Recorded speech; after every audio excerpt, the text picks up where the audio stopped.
recording. Okay. There we go. Yay. A couple more people. Welcome everybody to the August Harp Teachers Gathering. And we have a very special guest today. Delaine is going to be speaking to us about the Suzuki. So a lot of you may be familiar with her work and her experience, but I'm going to just read a short bio here just to get everybody up to date with that. So Delaine Leonard is a distinguished performer, educator, and Suzuki harp teacher trainer. Renowned for her contributions to opera, orchestral performances, and traditional harp chamber music, she also engages in innovative collaborations that showcase the harp's versatility. Delaine has demonstrated her leadership skills through her roles within the American Harp Society and by establishing the first Suzuki harp studio in Texas. After a distinguished tenure at the University of Texas Butler School of Music, from which she retired in 2022, she has recently made her home in Charlotte, North Carolina. I'm Kimberly DeRosa, and co-hosting with me today is Therese Honey. We are very grateful to be sponsored by Melodies Traditional Music in Houston. And we are excited about this topic, Delaine, because for many of the harp teachers gatherings that we've had, there has always been the subject of Suzuki that pops up and questions, and you are the one to help answer these. So welcome, and thank you for joining us today. Well, thank you. I'm honored to be here, and I really appreciate, grateful that you invited me, and I appreciate Melody's Music for sponsoring this little informational sharing. So it's wonderful. Thanks. Well, welcome everyone, and welcome to Delaine. I want to say that I had met Delaine and been friendly with Delaine many years ago, but I got to know her when I made the choice to do my Suzuki teacher training. I went to the Suzuki Institute in Wisconsin, and I learned book 1 and book 2 with Delaine, and I found her to be a very clear communicator. She's a good teacher, and I observed her teaching children as well as teaching the teachers that she was training, and I just really admired her ability to communicate things and her teaching ability. So, Delaine, would you tell us like how you came to become a harp teacher, and then I don't know if this is when you should talk about how you became a harp teacher trainer, or maybe we should save that later. But Okay, well, I hope I live up to that. But my first exposure to Suzuki teaching was in the late 1970s. I was in college and I went to a university that had a big Suzuki program. And my primary teacher at that time told me this was the future of education and strong-armed me into taking a Suzuki violin class.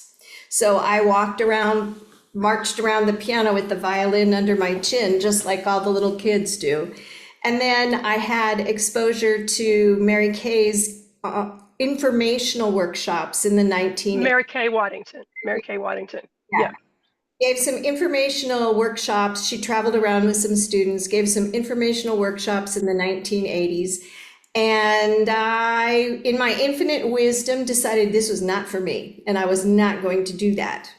And then I went to graduate school, and I had a teacher that threw me in the deep end and said, okay, you're now the assistant instructor, go teach. And that, I think you can imagine, you can predict about how well that went. And I had some colleagues there in my graduate school class that were Suzuki teachers, and they convinced me to take the training. So when the SAA approved harp as an official instrument in 1985, I started my training in 1985. I started the first Suzuki harp program in Texas, and then for the next 15 years, every summer I would take a level or the same level over again of the teacher training with Mary Kay Waddington. So that's how it came to be. And SSA is? The Suzuki Association of the Americas. Yeah, I got that wrong. SAA. Yes. Okay. And if you want to, the website is what's their website? Suzuki or SA? SuzukiAssociation.org. And I did Okay. put in the chat, in the document in the chat, there's a direct link to the informational page about training, teacher training. So, Okay. Okay. Good. So would you tell us now about how you became a teacher trainer? What made you decide to do that? Because that's a whole nother level. well, yeah, it's easier now for people to become teacher trainers because they have these certificates of achievement that break it down into smaller steps. And it can culminate in becoming a teacher trainer, but it does not have to. It's the teacher, being a teacher trainer is now basically the capstone of that program. I just decided at some point that I really could only affect so many students. And if I could help empower more teachers to teach this way, we could keep expanding the community. So that was my goal. I remember when I took my teacher training, how many years ago, 15 years ago, 20, time passes. I had already been teaching, and I was really grateful for you being very patient with some of my questions. But I remember you talking to me about becoming a teacher trainer, and when I learned what was involved, I was just like, oh no, oh no. So I think that's really, it's too much, and I think it's really good news that it's been broken down into smaller steps. Well, yes, it was essentially, I mean, I would say that it could be considered, it isn't literally, but it could be considered a doctoral equivalent because I had to submit videos of myself performing prescribed literature, my students performing prescribed literature, videos of me teaching prescribed literature to actual people, actual humans, both in a private setting and in a group class setting, and giving discussions about the Suzuki method to parents, and then writing a position paper, Suzuki approach. So it was a pretty comprehensive exam. Can you give us a sort of is that the basic thing of what the change, and can you give us any basic information? I know this is not, you're not giving us the, enumerated list of what all's required now, but can you give us an idea rough idea of what's required now To take the training or to to become a, become a teacher trainer? well, it's the same thing, but you can just do it in smaller steps. Okay. That's good. That's good. So now let's talk about taking um, the Suzuki method. Why the Suzuki method? Um, I think there's misconceptions that exist still today about Suzuki method, and I mean it is a pedagogy course, and Yes, yes. so talk to us about that. Well, Therese, it's no one is a pure Suzuki teacher. Dr. Suzuki himself said that any of the people that studied with him would not be Suzuki teachers. So I'm a Suzuki Leonard teacher because I bring my background and my experience to the teaching. It's a teaching philosophy, and there are tools that we use, but each teacher, it's like your favorite recipe. You can get a recipe out of the New York Times cookbook and you can make the recipe, and some people are going to make the recipe exactly the same way every single time, and other people are going to say, well, I'm kind of short on this, so let me put in something else, and that's how it works. So here's what I like about it. I like that we focus on the ear first, and it especially works really well with young children. We focus on the ear first, and when you think about looking at the harp, you have to look at your hands and not just one single plane, but multiples of the plane. And I think the students, by not having to turn their head back and forth to the music, really develop a better setup and a better feel for their bodies in space before they add the added distraction of turning to look at the music. And if you think about how young children learn language, we're essentially teaching music the same way humans learn language. And the last thing humans do when they're learning their native language is learn to decode it visually. They don't decode it visually before they can speak. Children hear music or language in their environment, they imitate it, and then they learn their ABCs, and then they learn to read it, and then they learn to write it. And that's the same kind of literacy that we want for Suzuki students. And that's essentially the order that we do it in. Yeah, I really, really, really think it's important, to have that listening ability. I don't, I started when I was a child, and I don't think I really understood the listening part until I was a lot older, yeah, actually adult age.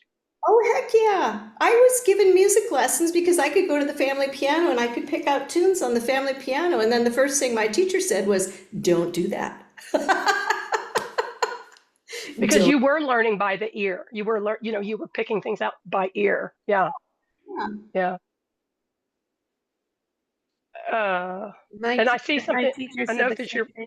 I had the same experience, not to do it by ear, but to just really learn the note reading. Okay, now Yeah, you play these black dots on that white piece of paper, but I want to play. Nope, you can't do it. yeah. My teacher said, "Oh, that was really nice. Why don't you try playing what's printed first?" Yeah,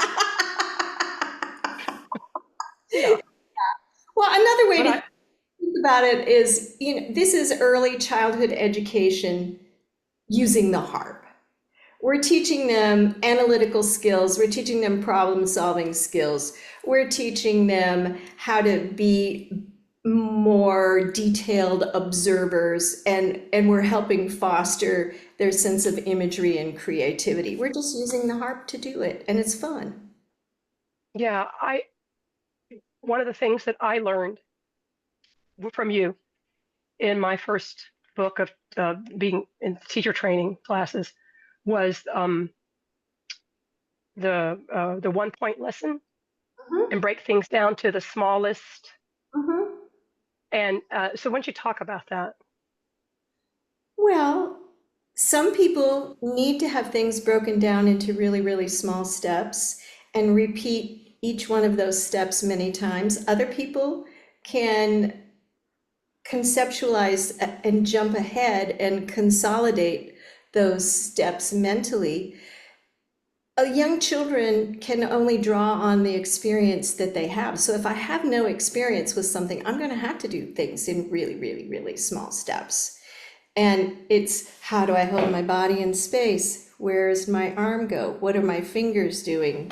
Which finger am I going to pluck the string with? How is my finger going to close? Those are all really small steps. But the other thing is, if I think back to teachers, and I think we've all had them. I had some wonderful teachers, and I also had teachers that were a little too much information overload at the time. I'd be like, and I want you to do this, It's me. I want you to do this, and you need to do this other thing, and you feel like, well, just let me get this one thing down first before we move on.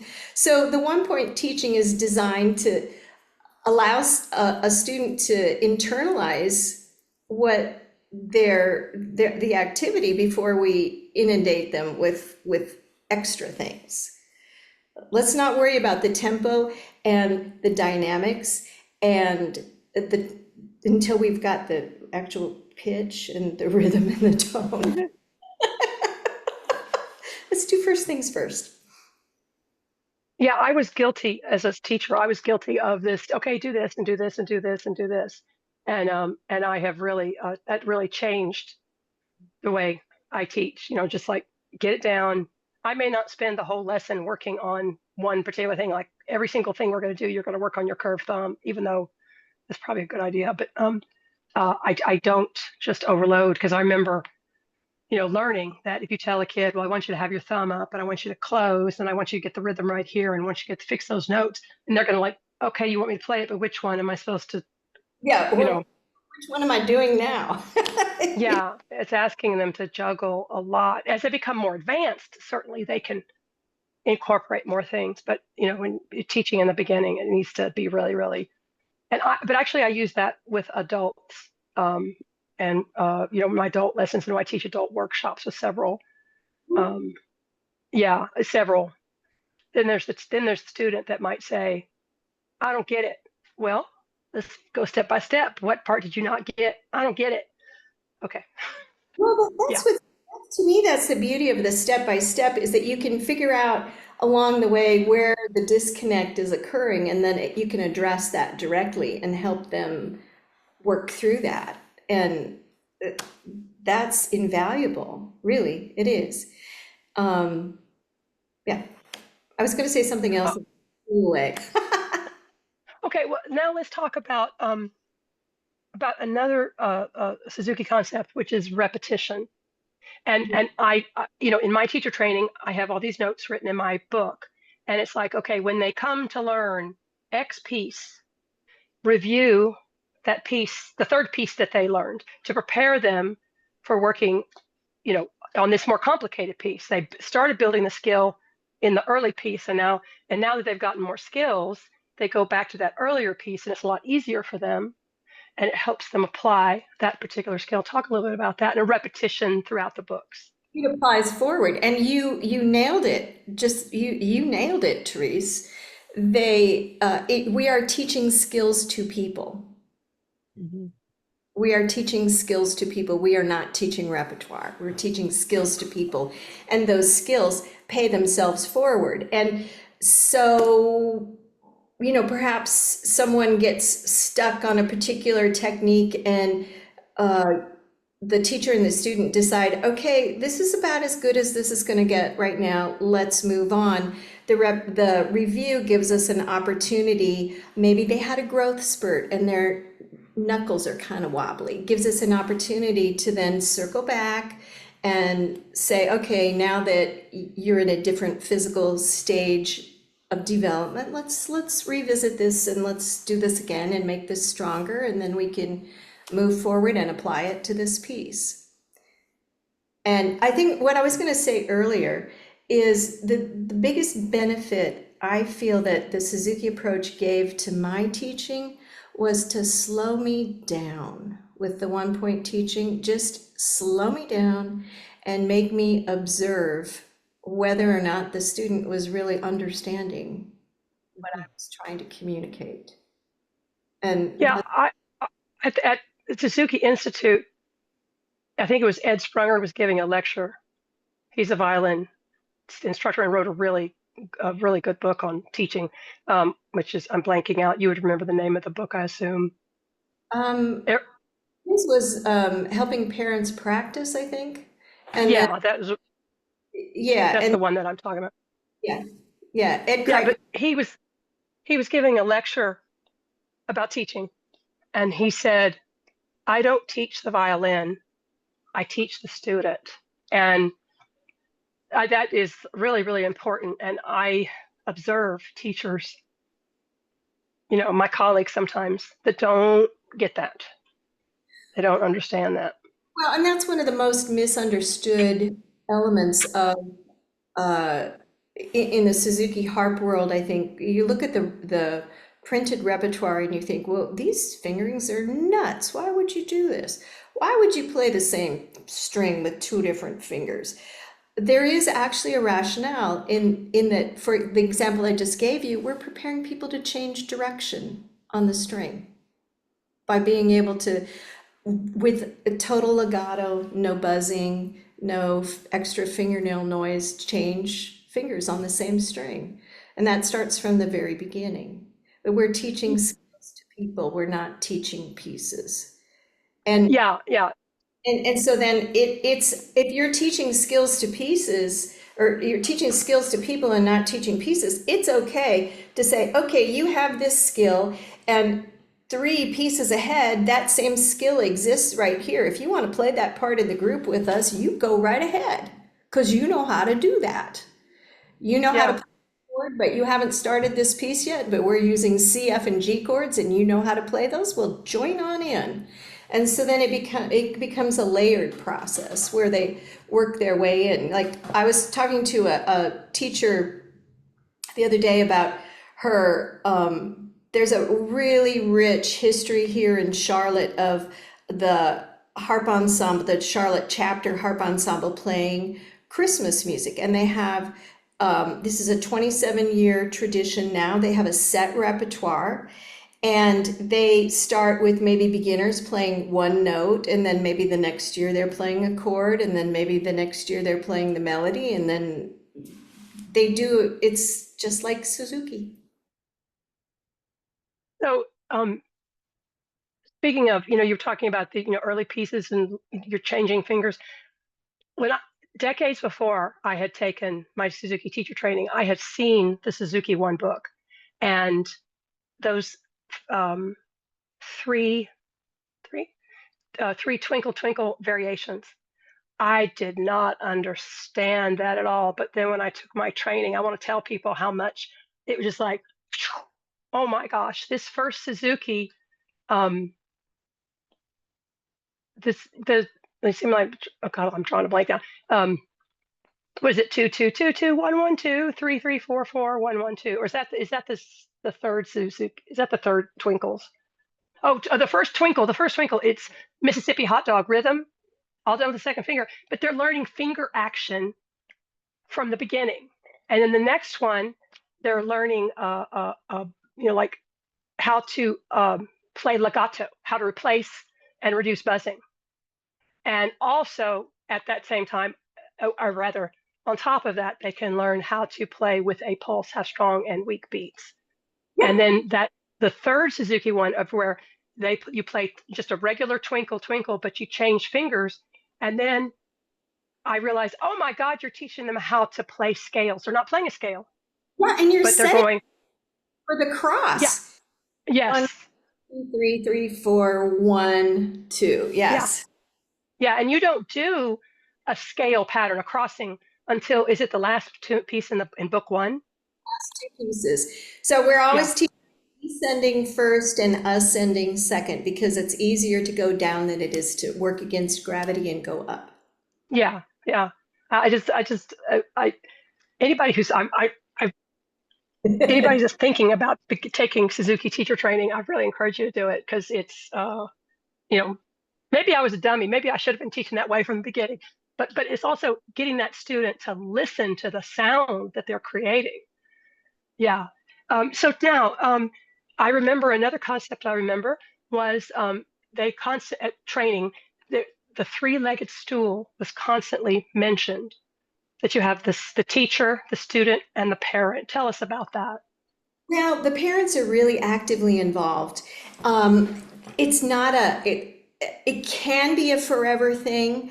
But it's not required that it be a forever thing. But with young kids, it's really, really beneficial if the parent is essentially there in the lesson. They understand what needs to be done. They take videos. It used to be they would take written notes. Now a lot of times they just take videos. And then they're essentially the facilitator or project manager at home. And when I first started teaching, this was a radical notion. And now most good teachers of young children do this, and it really helps. The other thing that really helped me was over the course of the years, I had several neurodivergent students, and the parents were so integral in teaching me how to best reach their child and introducing me to the professionals in their lives that were occupational therapists working with their children. And it was absolutely invaluable. So the parent role is huge. The other thing that the parent is really responsible for, and I joke, but I'm kind of not really joking, is when people want to start, I say, well, your job is to make sure that they listen to the recordings until they are in college. And even then, you may have to go to their dorm and make sure that they're listening. That's funny. That's funny. Well, So now I'm going to step aside a little bit. This is a stepping aside from direct information about the Suzuki teaching, but how do you manage that parent who really wants the best for their child and they're overcritical? They're Um, telling the child what they're doing wrong instead of telling them what they're doing right. First of all, there can only be one teacher in the room at a time. So if they're interjecting into lessons, I might just say, and kind of make a joke like, hey, there's a lot of teachers in this room. I'll give you the power of being the teacher when you walk out the door. And the other is to maybe chat with them outside the lesson about this is how we learn. We learn by failing. And if we can learn in small ways, then maybe we won't have big failures. You know, if I'm a teenager and I fail because I don't practice, then that's a good lesson to learn. Yeah. You know, choices have consequences. And sometimes it's easier for people to learn with smaller choices and smaller consequences. And also, you know, they're smart. Students are smart. If they know how something is supposed to sound, generally they know when they've played a wrong note. They don't need someone to tell them that they've played a wrong note. It's just a question of, hey, that sounded weird. Let's figure out what happened. Was it a fingering? Was it just a memory slip? What happened here? And that's part of teaching analysis and critical thinking. Yeah, you briefly mentioned about listening to the recordings. So the all of the books are recorded, and the child is expected to listen to it every day. And even if they're only working on the third or fourth piece of the book, they're also hearing the last piece, and so they are learning Right. all of the tunes in the book. And because they've been listening and they're learning their piece at home, they can hear when they've got a wrong note or a wrong rhythm. Right. Hopefully, Right. Right. Right. yeah. And maybe it's so the parent says, "Oh, you didn't know that was," well, they know it's a wrong note, but maybe it was a mechanical, maybe there's a mechanical reason that that happened, and we can figure that out. The listening, I think, is very important on the front end, and if you heavily load the front end of the listening, then as they progress through the literature, they really can pick up something in one or two listenings. They're not listening for hours and hours and hours every day. But when they're three or four or five, who cares if the recording is on 2 hours a day? Yeah, yeah, yeah. When I started teaching when I was in my 20s, you know, my teacher never played for me, and I thought, well, you know, I had students, adult students mostly. It was adult students that would say, I give them a new piece of music. Well, I can't play this. I can't learn this because I don't know how it goes. And I was just kind of flabbergasted. I mean, you've never read this particular book. You don't.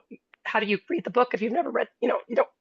And and then I came to learn that some of these adults, they have a natural ability to learn by ear. And I think some people have a natural ability to learn by ear, some people by paper.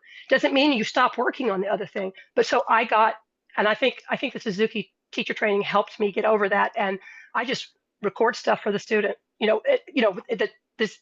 got the Suzuki book, but I'm talking about other books. Oh yeah. Oh, absolutely. Yeah, that's absolutely how it can, and I hope will be always that we model these things for our students and we play for our students. It's so much easier now because we have cell phones, that can.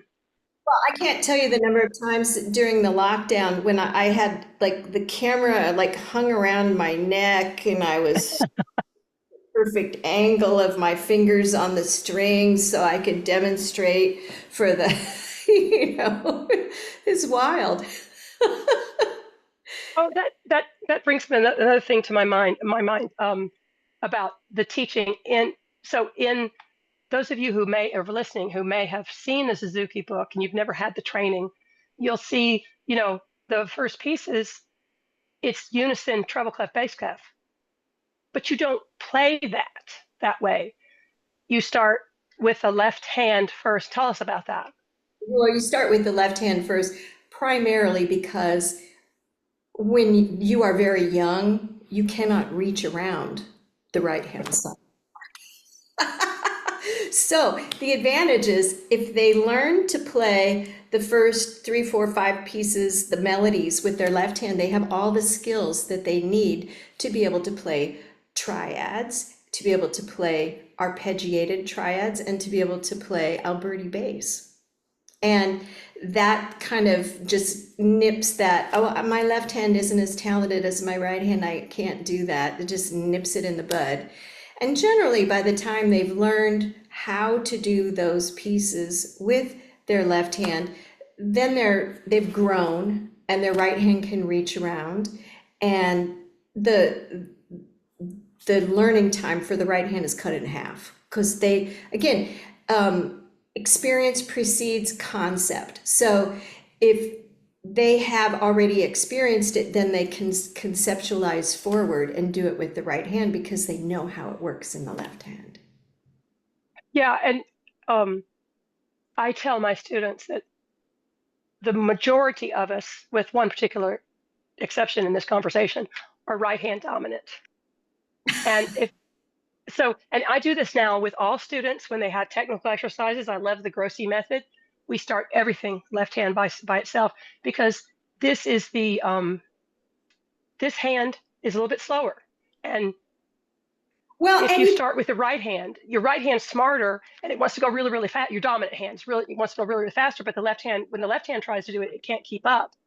well, and So also this, you're looking down on your left hand, but you're looking through the strings at the right hand. So visually, it's so much easier to see the right hand than it is to see the left hand. yeah, yeah, yeah. Okay, now ensemble, Suzuki ensemble. Tell us about that. Okay. The biggest criticism I hear from people is, well, I don't know why you want to play everything together exactly the same all the time because that doesn't produce artistry. It doesn't produce creativity. Well, yes, and what it does is, again, allows a teacher to layer in learning with students. Like that student can learn to play the chord on the downbeat while they're hearing that piece with all the rest of the people playing that piece. It allows them to learn to listen to themselves and other people in a like ensemble before they get to orchestra. And it gives, if I am just now learning a piece and I'm not terribly comfortable with it, I can hear how my neighbor who's been playing this for a long time plays with lots of sophistication and fluency. And so I have a goal. I know where I'm going. Yeah, yeah, And the other thing that I think is just so beautiful about this idea of playing in ensembles is that when they get together, they can agree on a common interpretation and sound like a choir of harps. And yet, when you hear those individuals play, they don't sound exactly the same. They each have their own interpretation. And think about how valuable that is for being in an orchestra and you have one conductor that wants something faster and another conductor that wants something slower. So they already have this ability to adapt that's just kind of baked in from the beginning. yeah. I keep on talking about all of my experiences because I just really want to communicate to people, how astonishing that teacher training was at the Institute with you. And I'm not trying to butter you up to make you like me. But when you had the group class, you had students that had, just started book one or were in the middle of book one, and then you had students that were already in book three, and Well, yet everybody who knew book three, they all knew all the tunes in book one and book two because they had reviewed them and they had them in their hands and their ears.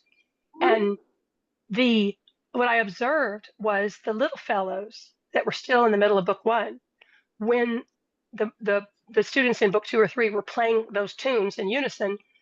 Those little fellers, their attention was just riveted. They weren't like looking around or bouncing their legs. They were learning those tunes and watching those older students play, and like, they those are they were modeling. Those older students were modeling what these young children wanted to do. And the younger students were getting the inside scoop. So Yeah, great. yeah. And I remembered you had such really terrific games to do. You for the harp ensemble. You had when students playing in book 2 or 3, you had the little fellers come. Some little fellers come and stand in the center with you, and you gave them instructions. You whisper it to them, but the older students who were going to play, they had to follow the dynamic direction that the little fellers would do. And so when the little fellers would squash down, the players had to get soft. And then if they stood up tall, they had to get forte. And you're teaching them, you're teaching so many things there, and it's following a conductor. Whoa, what a concept. And as well as dynamics and all that. Well, and yeah, but it's fun. It's fun, and they are games, but they are games with a point. Yes, Like, yeah, well, we're playing something, and then you touch the harp and someone drops out. And then you touch another harp and someone drops out. You touch another harp and someone drops out. Then you touch that first harp and they have to jump back in. So you're teaching how to keep internal rhythm going. Or you can have the little ones doing something physically that is helping them learn the difference between beat or downbeat and rhythm, which is the division of the beat. And they're just fun things to do. And everybody has a great time and they don't realize how much they're learning. well, tell us about how you structure as a teacher. How do you structure a group class? Because part of the Suzuki model is that you have group classes. How does, if one of us wants to start doing that, can you give us some practical ideas? Well, I think I understand what you're asking, but I'm not sure. I mean, are you What, talking about? like how often should we have a group class? Should, Oh, if it's a group small enough, we might have it in our home. But I mean, how do you there's do that? no hard and fast rule. I used to run my studio by the semester, and I'd have about 10 groups per semester, kind of every couple of weeks. Uh-huh. Some people do it once a month. Some people never do it. I can always pick those students out at a at a camp because they don't know how to listen to themselves and listen to other people at the same time. And there aren't any hard and fast rules. I think the point is that you're creating that community, and Yeah. you're helping the people who are newer to learning these skills see and have inspiration for where they can end up. Yeah. Yeah. Yeah. So these group classes teach collaboration.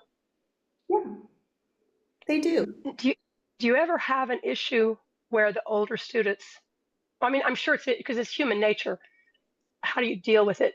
If the students are becoming judgmental of each other or competitive of each other, is there Oh, any yeah. advice about that? That happened at a camp this summer, actually. And so I made that person my assistant. And I told that person how much everyone was looking up to their wisdom and experience and how much I needed a helper. And so I would have that person essentially be leading from the harp. And I think that person discovered how difficult that really is. Just by experiencing that. But I appealed to that student's better nature, in other Yeah. words. Yeah. Kimberly and I, we just had our 25th anniversary of our Houston Summer Harp Festival, and we have always worked on collaboration and not Mhm. competition between the students. And of course, you know, children, they have a life outside of our lives that we don't always see. We don't see, but we can do our best to lead. Yeah, Yeah. yeah. Yeah. I generally handle that by trying to appeal to someone's better nature. Yeah, yeah, that's good. You know, Um, they were bored. yeah, yeah, yeah. But when you start teaching, you realize, oh my gosh, all this stuff, having to articulate something. Wow, wow, it makes you learn your own stuff better. Excuse me, I need to take a sip of water. So, um, um, so what about Suzuki technique? Is that a way of playing, a finger technique, hand technique? Uh, Um, that's a really good question. And I've had people come to the training classes and say, no, Suzuki is a specific technique. And I guess in a way, maybe it is. People used to talk about one technique versus another technique. And I suppose Suzuki could be considered that. What I will say is that um, I have colleagues who have had very different backgrounds from me. Um, and we all follow these steps in teaching young children because they're best practices in teaching young children. They're not harp technique per se. And so following these best practices in teaching growing bodies yields initially students that look alike. Like if you looked at my students and Kathy Kinzel's students, beginning students, they would look exactly the same. And then as they develop, the student takes on the characteristics of the teacher and that teacher's background. So it doesn't matter what technique you are, it's best practices in teaching young children. so are you saying that our students have our bad habits? Just kidding. Exactly. And like I looked around the circle one time and I said, why do all my students have their feet up on the pedals? What's going on with that? Why are their feet not flat on the floor? And I looked down and went, oh, guess I better mend my ways. It's like looking in the Yeah, mirror. yeah, yeah. That's a learning experience too. Um, so we've got about a little over 15 minutes left. Delaine, do you have anything you want to tell us that we haven't talked about that we've missed out on so far today? Um, Let me see. I don't really know. I'd rather answer people's questions. And just say that if you can take the training, or if you choose to take the training, I put a handout in the chat that leads you to that page in the SAA. The Every Child Can is the first step, and it basically teaches the Suzuki philosophy. And that can be taken online or in person. But if you choose to take the level one training, especially, I would really encourage people to do it in person because there's just so much you can do with a touch like that takes 100 words on video, in a two-dimensional world. And then once you've had that experience of actually being in the room and practice teaching with your colleagues some of these concepts, then it's much easier to do the more advanced material online than to do the very first level. I just saw a question pop up. Is the level one, level two training, is that for pedal harp or lever harp or both or one or the other? Tell us about that. The level one, two, and three training can all be taken on a lever harp. I But to think audition, to apply, you have to play pieces on a pedal harp. right, Yeah, right, yeah, right. It used to not be yeah, that way. It is now. yeah. It's really great that those books are lever only because especially if you start a young child, the parent, a little feller can't play on a pedal harp really unless you have those pedal extensions. But I mean, I'm super tall and I had my pedal harp when I was 8 years old, so that wasn't a problem for me. But some students go on, they never buy a pedal harp. They play lever harp always. Yes, that's true. And now somebody else is asking, can you just do level one? I think the answer to that one is yes, right? This is all elective. You can do whatever you want. And I think it's valuable even to take level one in today's world because we're so mobile. People move, and you might inherit a student who comes from a Suzuki background and wonder why they can play so musically sophisticated, but they can't read. And I think this kind of helps people who might not have had the training understand where those students are coming from and meet that student where they are and help them grow. But speaking of reading, I Yeah. know that years ago there was a criticism that Suzuki students don't learn how to read. Tell us Yep. what's happening now. Well, that's because the model was inherently flawed when it was brought to this country. None of the teachers, the violin teachers who watched Dr. Suzuki, ever observed him teaching reading. And he didn't have to because it was taught in the Japanese public schools. Mm. So his focus was on the ear. And it took a generation of violin and piano students for us to wake up and realize, oh, there's another component to this. So I do teach students to read, and I teach them to read early. They learn all of book one by ear, and they learn all of book two or most of book two by ear. But depending on their age, if they're pushing 10 years old and they're halfway through book one, I'm going to start them with ABCs of reading and get them to name pitches and understand key signatures, time signatures, and be able to name notes and to be able to understand rhythm and then read easy pieces that are not their Suzuki pieces. Because the window for the ear closes at 10. And if they're not reading by the time they're 10, I'm not helping them. Hmm, hmm, hmm. Kimberly, I just saw a question pop up, but I didn't have a chance to read it. Did you? Someone is asking, they have a harp and they're trying to learn how to play it. Does this show how to hold your hands properly? Yeah, it does. It's not, there's no picture in the book if that's what you're looking for, but the training does help Working with a Suzuki teacher would. help you with that tremendously. And in fact, I have an adult student right now who plays a lever harp, and she was a Suzuki violin kid, and she came to me specifically because she wanted to learn to play the harp, and we're not playing all of the pieces, the Suzuki harp pieces necessarily, but she's showing me music that she wants to play, and I'm saying, okay, well, let's do this, this, and this Suzuki piece because those are the skills that are in this music that you want to play, and it's going really well. Mm.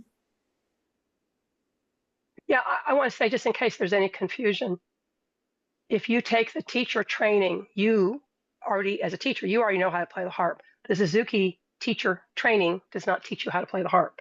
It teaches you how to teach so that you Correct. can teach, your students, adults or children, Yeah, to play using that modality.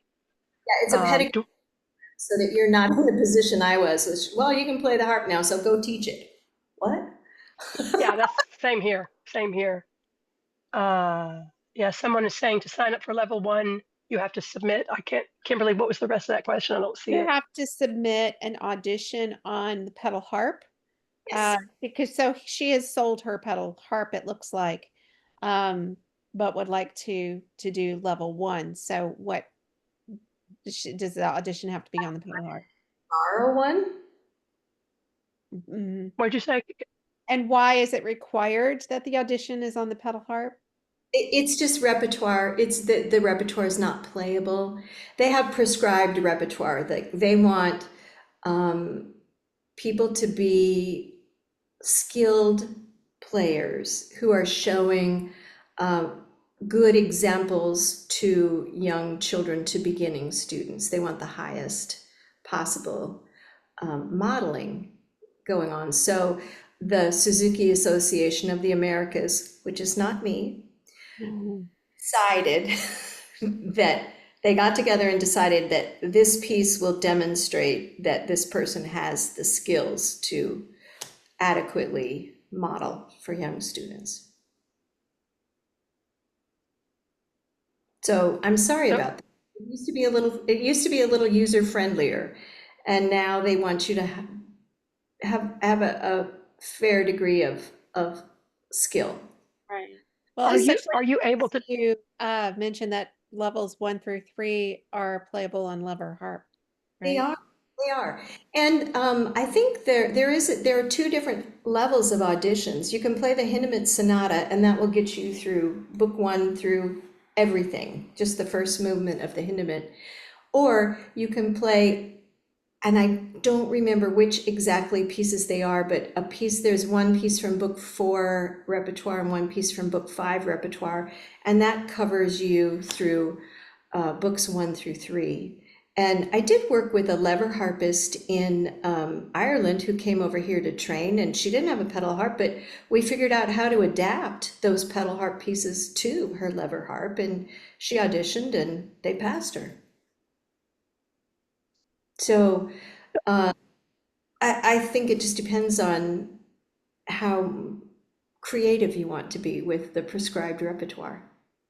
And so the handout that you put in the chat that has a link for Mhm. more information. Right. Right. Yeah, Post that again. yeah. Are there any other questions? Because we still have a few minutes left. Yeah, I see Kimberly just sent that out. Mhm. Any comments? Does anybody have any comments? Don't all shout at once. Yeah. Hello, this is Charlotte. Do Hi, you hear Charlotte. me? Yes. Hi. Okay. Delaine, I had a question. You talked about with the when you were sitting in on the children's classes, marching around the piano with the violin under your chin. What role does actual physical response, like clapping and patting and stepping and marching, what role does that play in the Suzuki training or the Well, Suzuki teaching? it's huge. I mean, you probably know about more about this than I do, Charlotte, but it's huge. It helps us internalize beat and rhythm. Yes, absolutely. And I've tried for years how to. I've not been able to make myself get my adult students up and march around the room and clap and pat the rhythm and the beat, but I feel like that should be necessary. You're not going to get teenagers to do that either, Charlotte. Up and step the beat and clap the rhythm. I can't make myself make them do that, Yeah. but it would be beneficial. It is. It's very beneficial. Fela has a really great, Fela Tracy, studiofidikina.com has a great theory program for Suzuki students, and she incorporates a lot of movement into her rhythm programs. So you might check that out. I can send that to you later. Yeah, I'll try to get a Yes, thank link. you. I'll try Yeah. to get a link up for that as well. Does the ECC expire? No, I don't think so. Okay. I So don't it's think, not like a renewed thing or continuing education or no, anything like that. it's just your it's all instruments. So it's not harp specific, it's all instruments, and it's just your basic introduction to how do you do this thing? And even if you make the decision that you do not want to become a registered Suzuki teacher, I think that every child can workshop. I don't know, workshop is not the right word. I think it's very useful. Oh, it's very valuable because it gives it again, if you were to end up with a transfer Suzuki student in the studio, it would explain a lot. And parents take that too, don't they? They do. In fact, Yeah. when I new families, I usually ask the parents to take one of those classes so that they hear from someone who is not me why their participation is so important. And I would, are is that available online or in person, which or both? Both, both, all over the world, every time zone, you name it. Yeah. Mhm, mhm. Are there other questions or comments?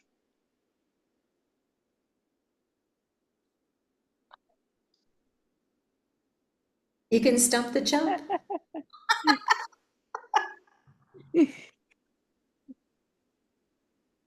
I have to say I'm rather proud of myself. I have been getting over 2 weeks of laryngitis of, like, whispering, and I've only been able to talk for, like, the last 3 days, and you can hear how I'm hoarse. I only coughed once. I'm so grateful for that, and I muted myself for it.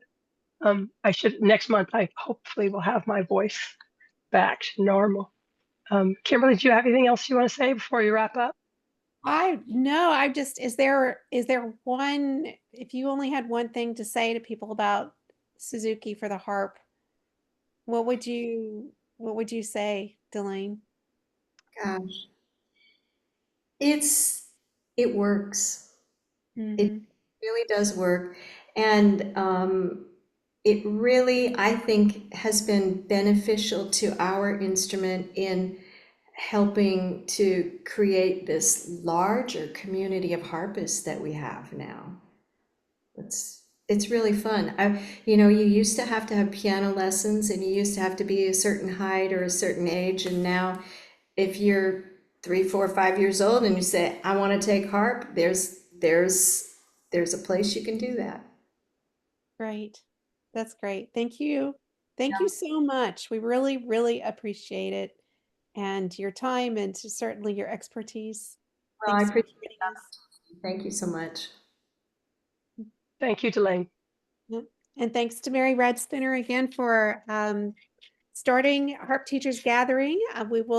You'll be getting a notice for our September guest soon. And thanks to Melody's Music again for sponsoring this.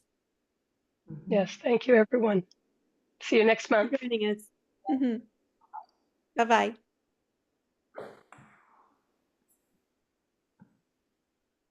All right.